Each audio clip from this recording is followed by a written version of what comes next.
تا حالا شده حس کنی زندگی یه جورایی تکراریه، یا اینکه دلت میخواد یه تغییری بزنی اما نمیدونی از کجا شروع کنی؟ خب من 3 عادت خیلی ساده ولی معجزه‌آسا دارم که اگه فقط 30 روز بهشون پایبند باشی کلی حس خوب میگیری و زندگیت میره روی یه دور تازه. بیا با هم شروع کنیم. عادت اول: نوشتن 3 چیز مثبت هر روز. ببین این کار ساده است اما باور کن کلی تاثیر داره.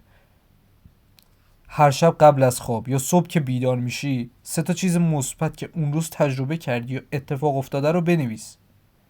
مثلا امروز با یه دوست قدیمی حرف زدم، یه قهوه خوشمزه خوردم، هوا آفتابی و عالی بود. شاید اولش سخت باشه یا حس کنی چیز خوب اصلا پیدا نمی‌کنی، اما کم کم ذهنت شروع میکنه دنبال نکات مثبت بگرده. این یعنی کمتر قصه میخوری، استرس کمتری میگیری و مثبت اندیش‌تر میشی. یه دفتر کوچیک بردار و این کار رو هر روز انجام بده. فقط 5 دقیقه کافیه. بعد از چند هفته میبینی چقدر حال دلت بهتر شده. عادت دوم: انجام یک کار کوچیک برای سلامتی بدن. خب دومین عادت این که روزی فقط 10 دقیقه یک کار ساده برای بدنت انجام بدی. لازم نیست بری باشگاه یا حرکات کششی سخت و طاقت فرسایی انجام بدی.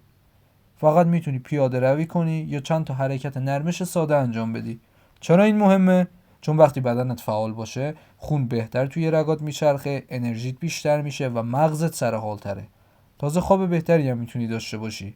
حتی اگه مشغولی فقط روزانه 10 دقیقه تایم کنار بذار. صبح قبل از شروع روز یا عصر موقعی که کمی استراحت میکنی بگو باشه الان 10 دقیقه راه میرم. این کار هم انرژیت رو بالا میبره هم استرست رو کم میکنه. عادت سوم: قطع استفاده از گوشی و شبکه‌های اجتماعی برای 30 دقیقه روزانه. این یکی رو همه شنیدن ولی خیلی‌ها نمیتونن اجرا کنن. گوشی و شبکه‌های اجتماعی وقت زیادی از ما رو میگیرن و ذهنمون رو شلوغ میکنن، تمرکزمون رو به هم میزنن. یه قانون ساده بذار برای خودت: هر روز یه ربع نیم ساعت گوشی رو کنار بذار و به جای اون کاری بکن که ذهنت رو آروم کنه.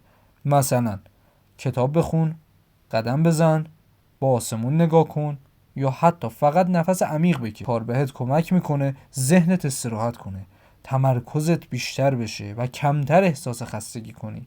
حتی خوابت هم بهتر میشه چون مغزت راحت‌تر ریلکس میشه. خب دوست من، این 3 عادت ساده ولی حسابی کارآمد. اولیش این بود که نوشتن 3 چیز مثبت هر روز، 10 دقیقه تحرک ساده برای بدن، 30 دقیقه دوری از گوشی و شبکه‌های اجتماعی. اینها رو فقط 30 روز انجام بده، ببین چقدر زندگیت رنگ و بوی تازه‌ای به خودش میگیره. پس از همین امروز شروع کن. به هم بگو کدوم عادت رو بیشتر دوست داشتی و آیا تونستی انجامشون بدی. کامنت بذار و با دوستات هم این ویدیو رو به اشتراک بذار که اونا هم ببینن و استفاده کنن. و اگه از این ویدیو خوشت اومد و برات مفید بود فراموش نکن لایک کنی و